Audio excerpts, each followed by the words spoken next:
momentos, e que nos ajudarão muito a compreender alguns princípios fundamentais. Mas também essa é uma palavra importante porque ela remete a nossa mente, o nosso coração, à prioridade das coisas. Quando alguém diz assim para mim, eu não tenho tempo, a pergunta que eu faço é, o que essa pessoa faz com o tempo que tem? Porque a nós todos foi dado a mesma quantidade de tempo, certo? O tempo corre para a gente como corre para qualquer outra pessoa na face da terra. Por que tem gente que às vezes faz mais, outros fazem menos, outros fazem coisas mais importantes, menos importantes? Porque eles aprenderam a estabelecer prioridades. Primeiro. Mateus 6,33, eu vou pedir para você fazer essa leitura comigo, diz assim, buscai, pois, em primeiro lugar o seu reino e a sua justiça, e todas estas coisas vos serão acrescentadas. Esse texto é muito interessante porque ele fala para a gente a respeito de quão importante é a gente confiar em Deus, né? Que é o texto capítulo 6 de Mateus, e ele fala a respeito da ansiedade que a gente muitas vezes tem por conta de não termos alguma coisa ou querermos ter alguma coisa, né? Então, não andeis ansiosos por vossa vida, pelo que haveis de comer, pelo que haveis de vestir. E aí ele vai, né, falando sobre isso. E esse verso é praticamente quase que o encerramento dessa ministração, quando o Senhor diz, um pouco antes, ele diz, olha, os gentios, né, quer dizer, aqueles que não confiam em Deus, é que têm esse tipo de preocupação, mas vocês não. Busquem em primeiro lugar o seu reino e a sua justiça, e todas as demais coisas serão acrescentadas. Então, há uma prioridade, busque em primeiro lugar. Essa palavra primeiro, uma palavra grega que quer dizer primeiro, ou em tempo, ou em lugar, ou em posição, não é? Mas é uma ideia mesmo de ordem, o que é que vem primeiro. Então, quando ele diz assim, olha, não fiquem ansiosos pela vida, o que vocês vão comer, o que vocês vão beber, etc. Ele diz, busquem primeiro, significa primeiro lugar mesmo. O que eu busco primeiro na minha vida? O que eu vou colocar em primeiro lugar? E, infelizmente, poucas pessoas colocam Deus em primeiro lugar. Ainda que declarem que Deus é Deus, dizendo que Deus é o Senhor da vida, etc. Mas não colocam em primeiro lugar quando você abre a agenda da pessoa. Pensa nisso. Né? Se eu olhar assim, a agenda de uma pessoa, né? O que você faz de manhã, depois tal, não sei o quê, na hora do almoço, e vai indo até você dormir, onde que está Deus nisso? Ah, Deus está em tudo, Ele é maravilhoso. Sim, eu também sei disso. Mas o quanto que isso afeta a sua agenda? Ou aquilo que você busca em primeiro lugar. Então, em primeiro lugar, a gente tem que ver o quê? O que vem primeiro? Muito obrigado, vem Deus. Mas o que vem primeiro? Primeiro, né? Esse cara é ruim, né? Fica pedindo também cada coisa. Mas a ideia é essa. O que vem primeiro? O que é primeiro. E o que a Bíblia ensina? Olha o que está escrito em Isaías 44, versículo 6. Assim diz o Senhor, Rei de Israel, seu Redentor, o Senhor dos exércitos. Eu sou o primeiro e eu sou o último. E além de mim não há Deus.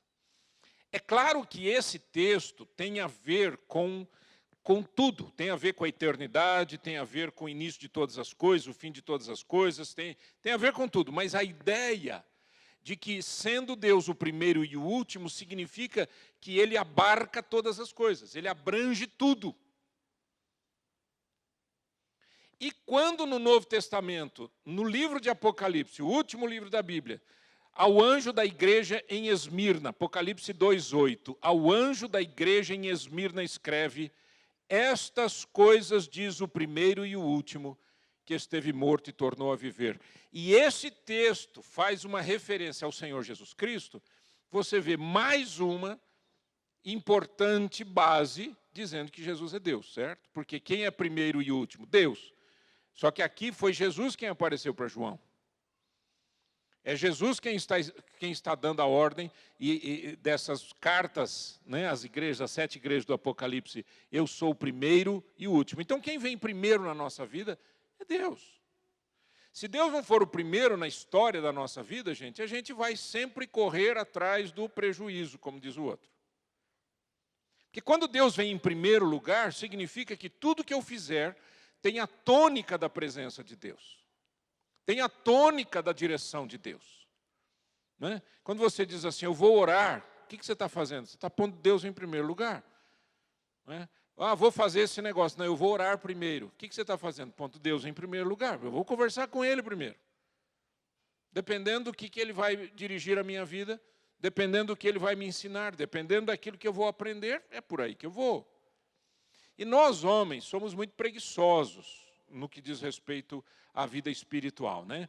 As mulheres parece que elas são muito mais dadas à espiritualidade, a se reunirem, a irem para uma igreja, a estarem numa reunião de oração. Nós, os homens, somos mais tímidos e mais preguiçosos, né? Ou a gente pode usar outras palavras, mas a ideia é que não importa o sexo aqui, a questão é Deus é Deus, Ele é o primeiro, Ele vem antes de tudo, Ele criou todas as coisas, eu tenho que ter um relacionamento com Deus. Você tem um negócio, Deus vem em primeiro lugar no seu negócio? É uma boa pergunta, né? É uma boa pergunta. Deus vem em primeiro lugar no seu negócio? Não, em primeiro lugar no meu negócio é o lucro. Depois a gente vai... Não, Deus vem em primeiro lugar.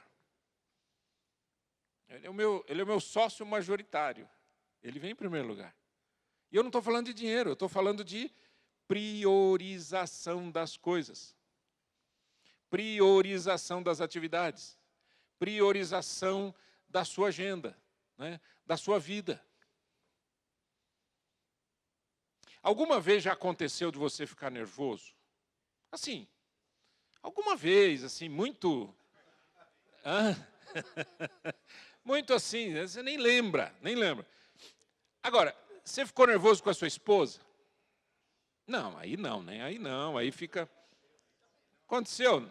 Não, talvez tenha acontecido algum dia, tal, né? Ok. O que você fez para resolver essa situação? Eu vou dizer para você o que eu faço. Eu falo com Deus. Porque se Deus não estiver me dirigindo, eu estou enrolado. Eu vou deixar o meu coração seguir as minhas intenções e a própria reação, né, humana minha. E eu vou ficar mais nervoso, eu vou ficar bravo, eu vou falar o que eu não devo falar. A primeira coisa, fale com Deus. Resolva essa questão com Deus. Ai, pastor, mas como é que eu faço? Estou ali no calor da conversa, o que eu faço? Eu peço licença para me ajoelhar no meu quarto? Não, cara, você fala ali com Deus, ali. Deus vem em primeiro lugar. Você está ali, ouvindo alguma coisa e falando, Senhor, me ajude, acalma o meu coração, dá-me paciência, dá-me paz, tranquilidade. Senhor, não estou entendendo o que a minha esposa está falando, ela está falando uma língua diferente. Ela está falando uma língua diferente. Senhor, dá-me graça e tradução simultânea. Eu preciso entender o que está acontecendo. Não é verdade, queridos? Porque nossa cabeça funciona em ritmos diferentes, aí, em estações, muitas vezes, muito distantes, muito diferentes umas das outras. Vamos ver algumas implicações. E eu quero fazer essas considerações visualizando quem segue a Cristo, né? Quem segue a Jesus. Então, mas para quem são os seguidores de Jesus? Algum título? Não, se você ama Deus e segue a Cristo, você é seguidor de Jesus, certo? Não tem título nenhum, não. É uma questão de intenção. Primeira coisa, naquele texto que a gente leu, vamos ler de novo, diz, é Mateus 6:33, certo? Buscai, pois, em primeiro lugar o seu reino e a sua justiça, e todas essas coisas vos serão acrescentadas. Então, o que é que vem primeiro? Primeiro, antes de tudo, busque ao reino de Deus e a justiça de Deus. O que é buscar o reino de Deus e a justiça de Deus? A primeira questão que fica na nossa mente, que a gente precisa entender, e eu não vou tentar explicar aqui, porque é um assunto muito longo, mas é o que é o reino de Deus. Mas, de uma forma muito simples, eu gostaria de pensar que o reino de Deus me mostra, buscar o reino de Deus e a justiça de Deus, me mostram que existe algum outro reino e algum outro tipo de justiça, que eu não devo buscar. Então, eu quero ler com vocês aqui em João 18, 33 a 37, esse texto que é uma conversa de Pilatos com Jesus. Eu quero que você pense no que Jesus respondeu para Pilatos, tá? Lembra de Pilatos? O cara tinha o poder de soltar Jesus ou mandar crucificar, etc. Lembra daquele cara? Então, o cara que lavou a mão lá? Então, muito bem. Tornou Pilatos a entrar no pretório, chamou Jesus e perguntou-lhe: és tu o rei dos judeus? Que essa para ele era uma questão importante, porque era uma questão de autoridade. Você é o rei dos judeus? Porque nós temos aqui um bonequinho chamado Herodes, que a gente manda nele. O Herodes é o rei dos judeus. Por isso que Herodes ficou bravo com Jesus, por isso que Herodes queria matar Jesus, né? Porque eles eram um puppet, né? Um bonequinho na mão de Roma. És tu o rei dos judeus? Respondeu Jesus. Vem de ti mesmo esta pergunta, ou tu disseram outros a meu respeito? Eu acho legal demais essa resposta. Essa pergunta é sua mesmo ou falaram isso para você? Eu acho 10 isso, né? Ele não respondeu o que o Pilatos perguntou. Replicou Pilatos: porventura sou judeu? A tua própria gente e os principais sacerdotes é que te entregaram a mim. Que fizeste? Respondeu Jesus: o meu reino não é deste mundo. Se o meu reino fosse deste mundo, os meus ministros se empenhariam por mim, para que não fosse eu entregue aos judeus. Mas agora, o meu reino não é daqui. Então lhe disse Pilatos: logo tu és rei? A preocupação do homem era grande, certo? Respondeu Jesus: tu dizes que eu sou o rei. Eu para isso nasci, e para isso vim ao mundo, a fim de dar testemunho da verdade. Todo aquele que é da verdade ouve a minha voz. Incrível, né? O que é que Jesus deixou claro para a gente? Que existe esse reino humano e existe o reino de Deus. E Jesus disse: eu sou rei porque eu nasci rei, mas eu não sou rei dos judeus. Eu não sou rei dos romanos. Eu sou rei de um reino que não habita aqui, que não nasceu aqui e que não está sendo dirigido por vocês. No livro de Apocalipse, aliás, esse verso é cantado no Messias de Handel. Lembra do Aleluia? Aleluia. Lembra aquela música? Então, lá no meio tem: o reino deste mundo passou a ser de nosso Senhor e do seu Cristo, e ele reinará para sempre. Ou seja, existe o reino dos homens e existe o reino de Deus. O que a Bíblia ensina para a gente, quando Jesus disse: buscai, pois, em primeiro lugar o reino de Deus e a sua justiça, é que Jesus está dizendo: se você buscar as coisas, os valores, porque justiça tem a ver com aquilo que é a base das suas decisões. O que é juízo? Juízo é o julgamento. O que é justiça? Justiça é a base do julgamento. Então, buscar a justiça de Deus é buscar a vontade de Deus. Existe um reino, esse reino tem um rei que é Cristo, e tem uma justiça que é a vontade de Cristo. O que Deus está explicando para a gente ali naquelas palavras é: busquem em primeiro lugar o reino de Deus, os valores do reino de Deus, a vontade de Deus, a decisão de Deus, a base de toda a vida que está em Deus. É isso que a gente tem que buscar. Ah, pastor, mas onde é que está isso? Na Bíblia, que você não lê. Todo respeito, todo respeito. Mas está na Bíblia, não está na Bíblia? Onde é que eu encontro a vontade de Deus, a verdade de Deus, em um texto maravilhoso como esse? Está na Bíblia, né, gente? Então eu preciso conhecer as Escrituras, eu preciso ler as Escrituras. Ah, mas eu tenho dificuldade da leitura da Bíblia. Eu pego a Bíblia e começo a ler, dá sono. Que hora você começa a ler? A hora que você deita, cansado, passou um dia cansativo, deita, pega a Bíblia que está ali no seu criado mudo, abre a Bíblia naquela luz de quarto. Não, mas eu estava atento. Cara, você tem que ler a Bíblia num horário certo. De manhã, na hora do almoço, durante o dia, algum momento que você pegue e que não tenha sono. Mas existe um outro problema. Existe um sono que não é humano. É um sono ataque maligno. Ataque maligno. Ou seja, se você não colocar Deus em primeiro lugar e não orar antes de ler a Bíblia, você não consegue ler a Bíblia. Você nunca vai ler a Bíblia. Certo? Essa é uma guerra espiritual. O inferno inteiro não quer que você conheça as Escrituras. Por quê?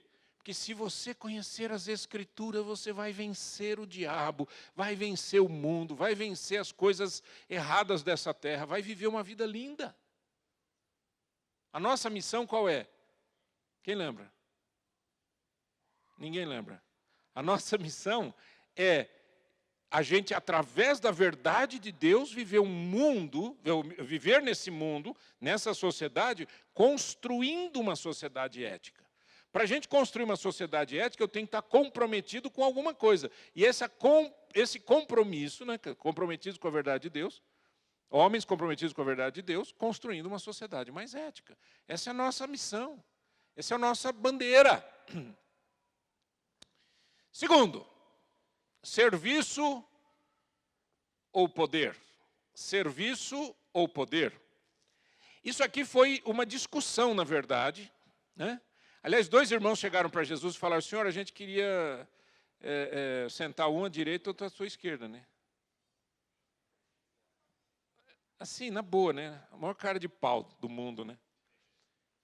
E aí, Jesus vai explicar como é que funcionam os valores do reino.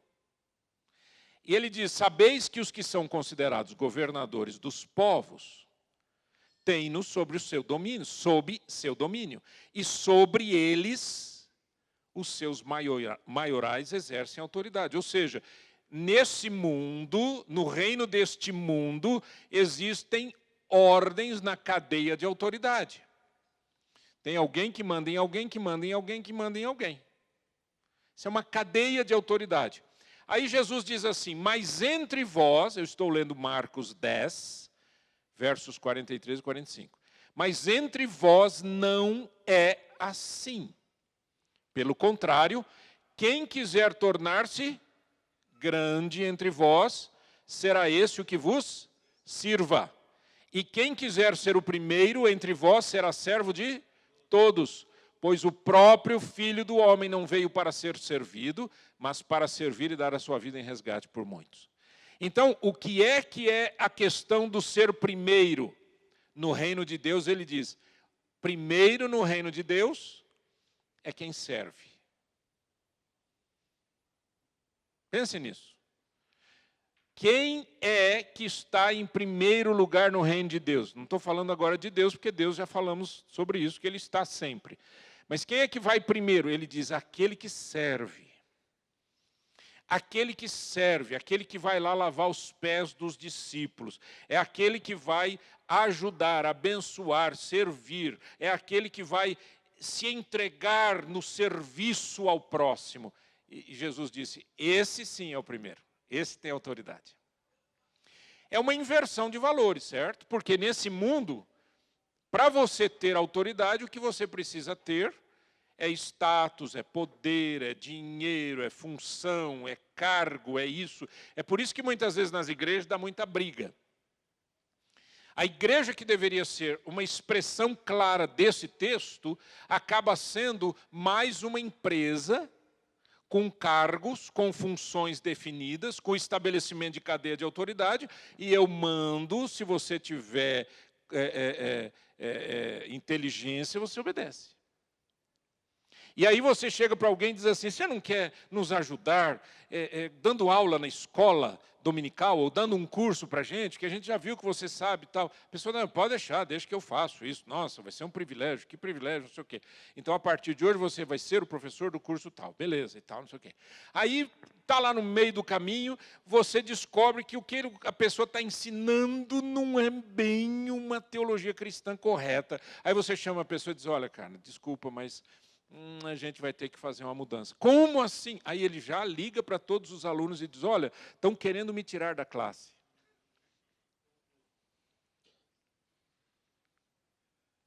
Olhando para a minha cara, para a minha falta de cabelo, e pelos cabelos brancos que eu tenho, você pode imaginar quanto que eu já vi isso na vida. Quando as pessoas não querem servir, elas querem ser servidas. Elas não querem ser servas, elas querem ser senhores ou senhoras. Isso é terrível. Jesus disse, sirva. Quando eu vejo o pessoal aqui trazendo bateria, contrabaixo, guitarra, violão, esse monte de fio, né?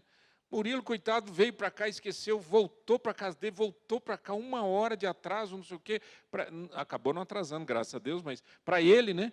Traz uma coisa, traz outra, bota no carro, tira daqui, põe ali, não sei o quê. A própria filmagem, né? Toda a utilização, tudo é deles, né? Do Edson, usando aí esses instrumentos, essas coisas, esses aparelhos eletrônicos caríssimos, estão sendo usados. Sabe por quê? Eu não pedi nada. Ninguém pediu nada. Mas o Espírito Santo orquestrou no coração de cada um deles, dizendo assim, escuta, você não segue a Jesus? Por que você não serve? Oh, rapaz, tá uma boa ideia. Aí vem servir. E sabe o que é mais lindo de tudo isso? Que vocês que estão servindo, ajudando, né?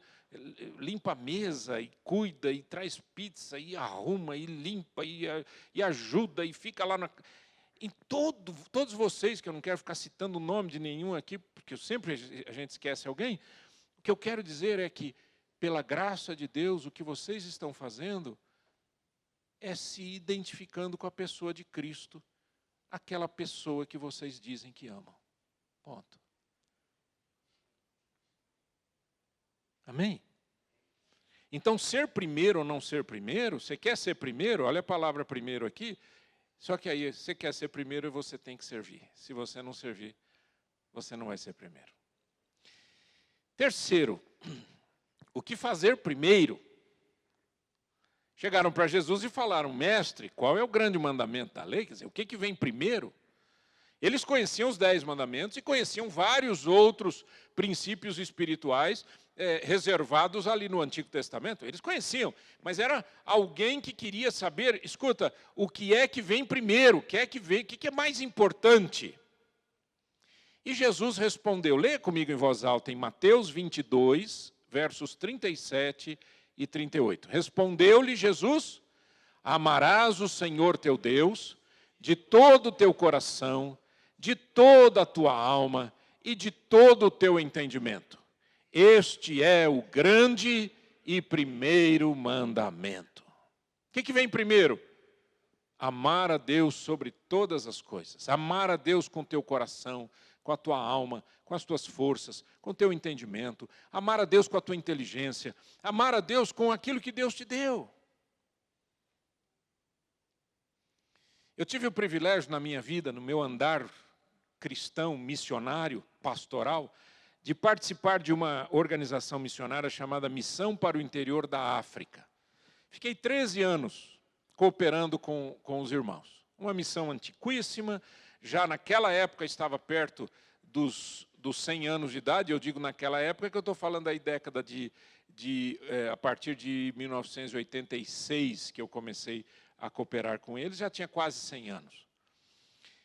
E quando eu comecei a me inteirar um pouco mais, etc., para mim era tudo muito novo, eu também era muito novo, para mim era tudo uma coisa maravilhosa, etc., e aí alguém falou assim, então, porque tem esse missionário aqui, o que ele faz? Ele é piloto de avião. O que ele faz? Ele pilota, né, esses aviões, levando mantimento para lugares difíceis, lá para o meio da selva, na África, né?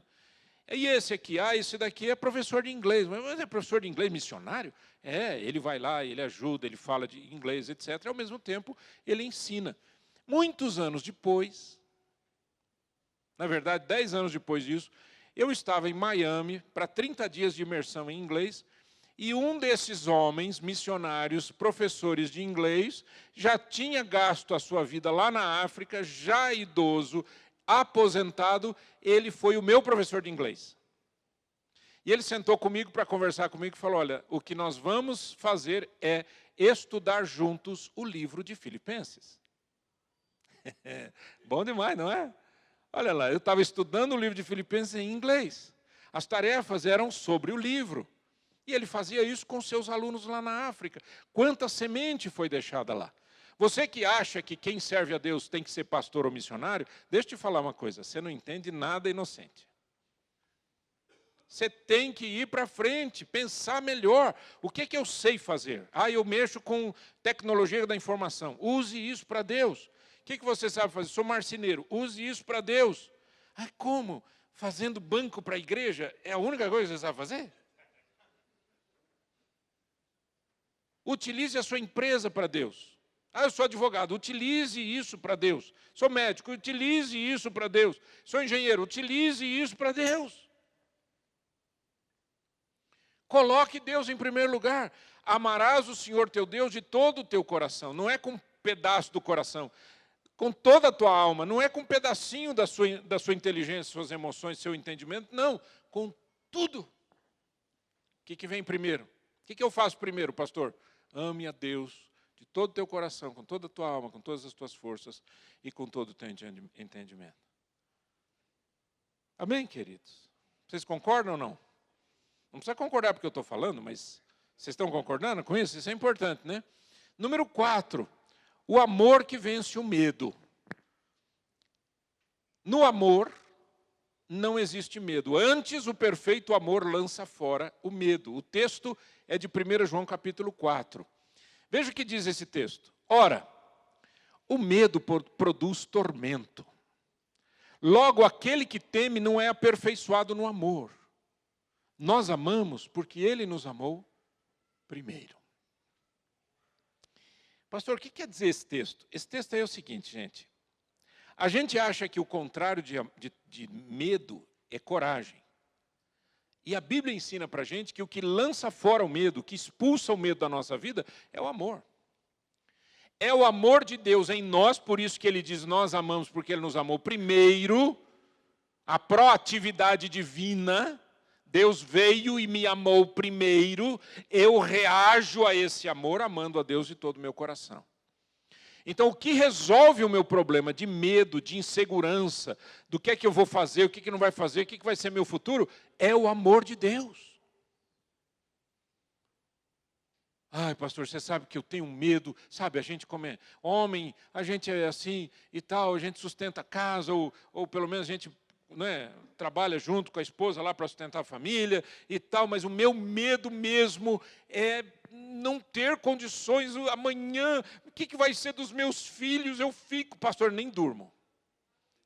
Está faltando você conhecer Jesus, querido.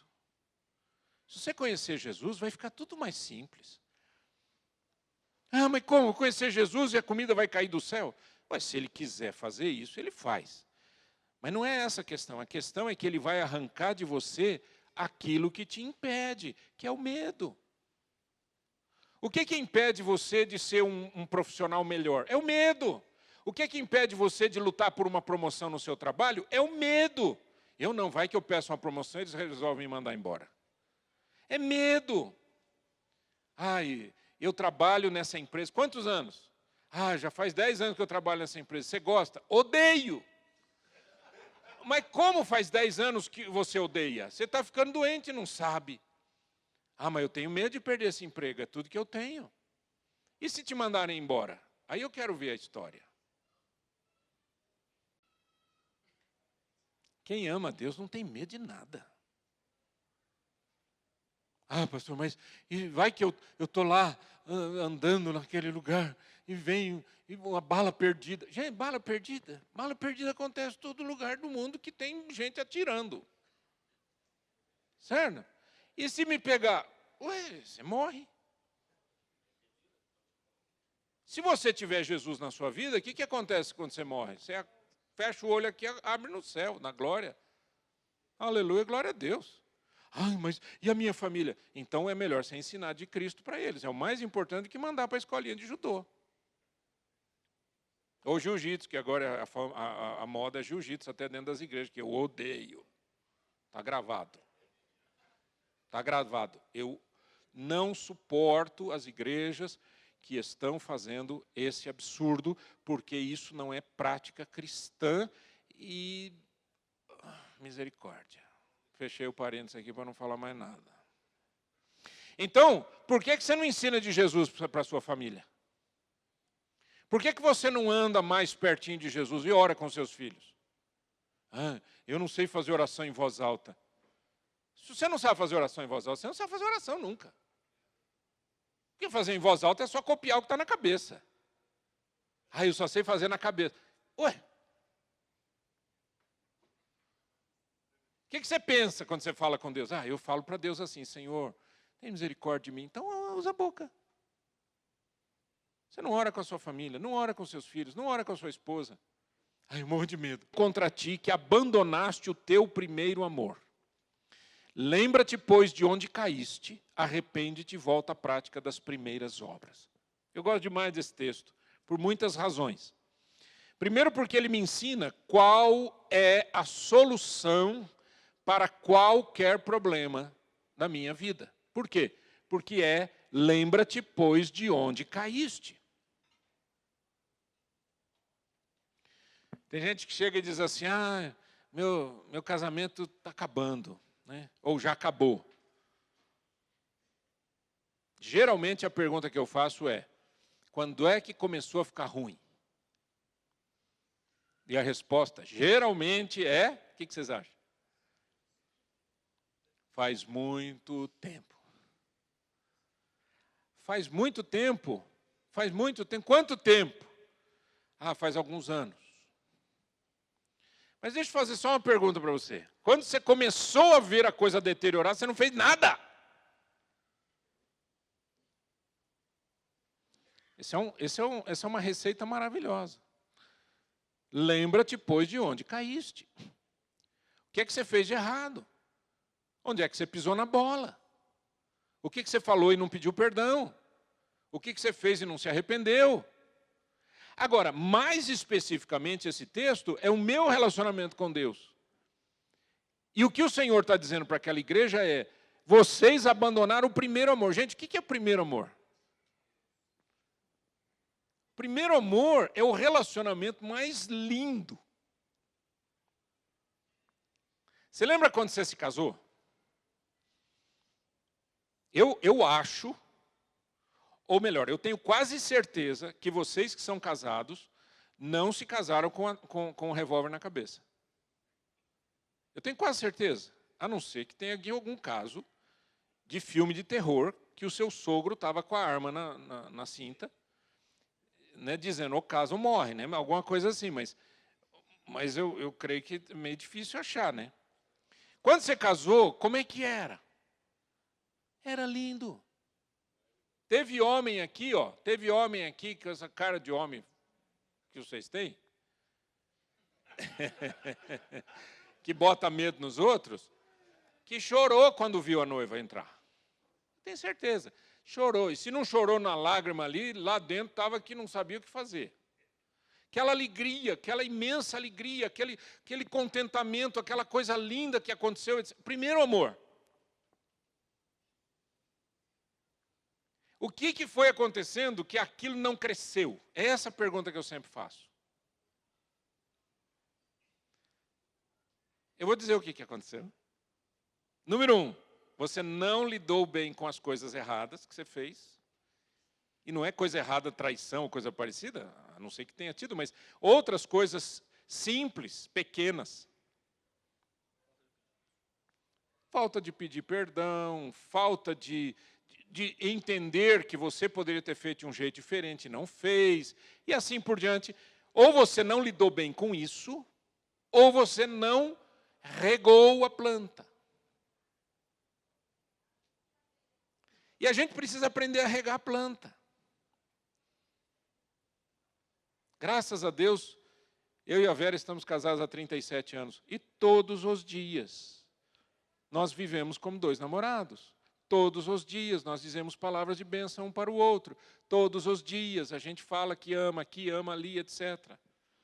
E quando eu percebo que eu estou ficando meio irritado com alguma coisa, uma situação ainda que não foi resolvida, fora do casamento, né, tipo um trabalho, um dinheiro que está faltando, um boleto que tem que pagar, você já começa a ficar meio tenso, etc. Eu já oro a Deus, porque Deus vem em primeiro lugar, já falo com o Senhor. Aí eu já resolvo, falo, Vé, cadê você? Aí ela vem perto de mim, eu digo, já te falei que eu te amo, querida. Você é linda, você é maravilhosa. Não, eu estou gorda. Tá nada. É a conversa toda mulher. Eu estou gorda. Não, não está, querida. Você está linda, maravilhosa. Eu gosto de você assim. Ah, mas você sempre falou isso. Claro. Ou você queria que eu ficasse? Está gorda. Vai malhar, mulher. Tem homem que faz isso, sabia? Tem uns cabeção aí, gente, que eu não sei de onde veio. Nascer, sei lá, eu acho que deve ser ET, alguma coisa. Caiu de Marte, alguma coisa. A maior ofensa para uma mulher é chamar a mulher de gorda. E tem cara que olha para a mulher e fala, bem, está na hora de fazer alguma coisa aí? Não, dar um pulinho na academia.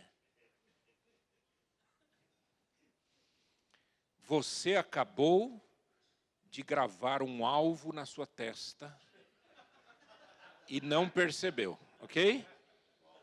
Um alvo. Serão vários tiros. Então, olha, lembra-te, pois, de onde caíste, arrepende-te e volta ao quê? A prática das primeiras obras, o primeiro amor, com Deus. Como é que foi quando você teve um encontro com Jesus? E como é que você vive hoje em relação a isso? Como é que foi quando você começou a sua jornada cristã? E como é que é hoje? Como é que foi quando você começou o seu andar com a sua esposa? E como é que é hoje? Como é que foi quando nasceu seu filhinho ou sua filhinha? Aquela emoção, aquela coisa linda, aquela preparação toda. E como é que é hoje o seu relacionamento com o seu filho adolescente, com o seu filho adulto, com o seu filho casado? Lembra-te, pois, de onde caíste, arrepende-te e volta à prática das primeiras obras. Vamos orar?